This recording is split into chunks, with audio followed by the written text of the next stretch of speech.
Sud Radio Madame Langage, Jeanne Bordeaux. Bonjour Jeanne. Bonjour Laurence. Jeanne Bordeaux, linguiste et artiste avec vous comme chaque été. On décrypte les mots de l'actu politique ou autre. Et alors, vous avez décidé ce matin de nous parler des mots réparateurs en ce milieu d'été, des mots plus tendres. C'est vrai qu'on a besoin un petit peu d'une trêve des jolis mots en ce moment. Oui, la semaine du 15 août doit être douce, Laurence. Allez. En fait, ça fait 18 ans que je crible et regarde à rebrousse-plume tous les mots dans les médias. Oui. Et j'ai constaté que 80% des mots recueillis sont des mots violents et porteurs d'angoisse. Il y a à peine dans 18 ans de corpus, chaque année c'est répétitif, 15 à 20% de mots qui font du bien. Donc, d'ailleurs, j'ai décidé il y a 5 ans de faire des tableaux qui prendraient ces beaux mots en compte. Alors, je peux vous en parler un peu ce matin. Voilà, effectivement, tu as rappelé à nos auditeurs que vous faites des tableaux de mots, Jeanne Bordeaux, des œuvres de mots. Alors, qu'est-ce que vous avez constaté comme nouveaux mots ou pas dans ces mots réparateurs? Alors, ce qui est intéressant, c'est qu'il y a des thèmes, un peu des genres qui se dégagent. Et il y en a un qui va mettre tout le monde d'accord, qui est très présent, c'est la nature. On va, quand on veut vous faire plaisir, parler de la mer, on va parler du soleil, on va parler du grand air, de l'air, du plein air, on va parler des étoiles. Quand on lit les journaux, c'est surtout d'ailleurs les féminins, les journaux société, les journaux sur le bien-être, on a la tête dans les étoiles. Et puis pour le feu aussi, il est très présent. Alors c'est pas les méga-feux de Californie, c'est le feu sacré. Mais c'est joli d'avoir le feu sacré. Il y a des mots après qui vont être liés aux couleurs, parce que les émotions correspondent beaucoup à des couleurs. Vous voyez, les gilets jaunes en étaient un exemple. Eh bien, avec les jeux, on a plutôt vu la vie en rose, voilà. Et on a même eu la vie en or. Et d'une certaine façon, le bleu est très souvent évoqué comme poétique et on peut lire le rêve de nacre, enfin, des vrais mots qui nous caressent l'oreille, effectivement. Après, en termes d'émotion, il y a les sensations fortes. Et on va voir la rage de vivre, laissez-moi danser, rêve éveillé, intensité. Mais malgré tout, ce sont des mots qui font du bien. Ouais, des mots réparateurs, comme vous dites. Et des mots qui font assez référence à la joie aussi. C'est ce que vous avez pu observer, Jeanne. Oui, on en avait parlé, la joie domine.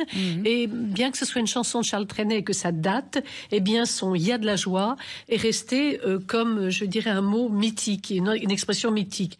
On entend curieusement moins parler de bonheur. Ou alors, le bonheur et gaieté, ce sera uniquement dans les publicités.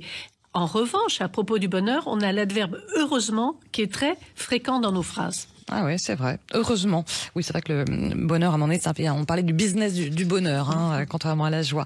Il y a des expressions aussi poétiques dans les médias, dans nos discours à nous, de tous les jours, que vous avez pu un petit peu retenir ou pas, Jeanne? Oui, un brin de poésie perdure. Les contes, on aime beaucoup. Beaucoup d'expressions commencent par « il était une fois ». Ce sont des titres que les journalistes adorent. On a quand même comme une princesse, telle une reine. Cet homme est un prince au pays des merveilles. On voit bien que on ne se fatigue pas des rois, des reines et des princesses. Mais reviennent en refrain les mots élégance, la force subtile, le tout en douceur, la délicatesse et un peu moins présent est la tendresse. On peut lire aussi des expressions qui sont presque un peu clichés parce que malgré tout on les entend beaucoup. Parenthèse enchantée, ça va vous parler. Monde et merveille. Beaucoup de vos confrères adorent faire des jeux de mots avec cette expression. Embarquement immédiat, pluie de roses, c'est déjà vraiment très cliché. Mais je l'ai choisi parce qu'il faut faire remarquer que dans les fleurs, la rose reste la reine.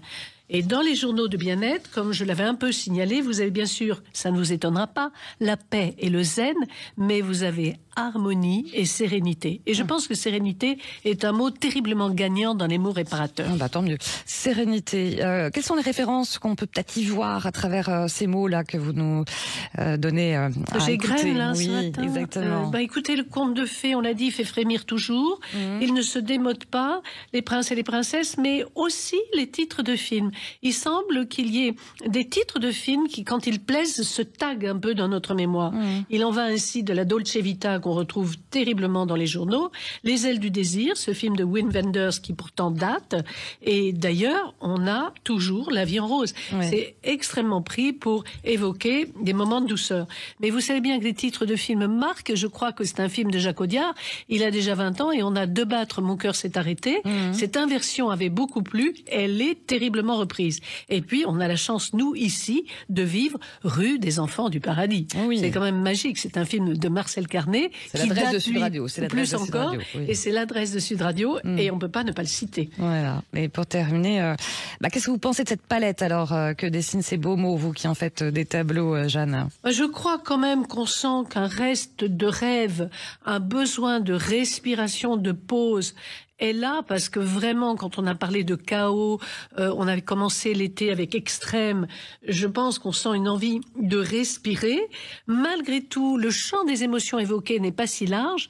On n'a pas la tendresse que vous avez invoquée, on a de la douceur, on n'a pas tellement les notions d'émerveillement. Le vocabulaire m'étonne parce qu'il est assez restreint. Et puis, en plus de sérénité, peut-être que parce qu'il y a eu les Jeux, il y a un mot quand même qui est gagnant, qui est le mot éternité. Il reste presque comme un mot diamant. Pourquoi? Parce que on lui met la médaille d'or toutes les deux, parce qu'au fond, c'est un mot qui dépasse le temps, qui traverse tous les temps, et il était dans le spectacle des Jeux, là encore. Il est dans l'hymne à l'amour. Donc je crois que tout le monde veut vivre un morceau d'éternité. Donc il y a vraiment un inconscient collectif qui est au-delà des modes et des vrais référents, et on le constate. Voilà, des mots réparateurs qui font du bien. C'est la trêve en fait, hein. Ça aussi c'est un mot qui vient. On va y penser encore plus cette semaine. Exactement, merci beaucoup Jeanne Bordeaux, puis bien sûr Madame Langage, on vous retrouve le week-end prochain, réécoutez en podcast sur sudradio.fr, merci.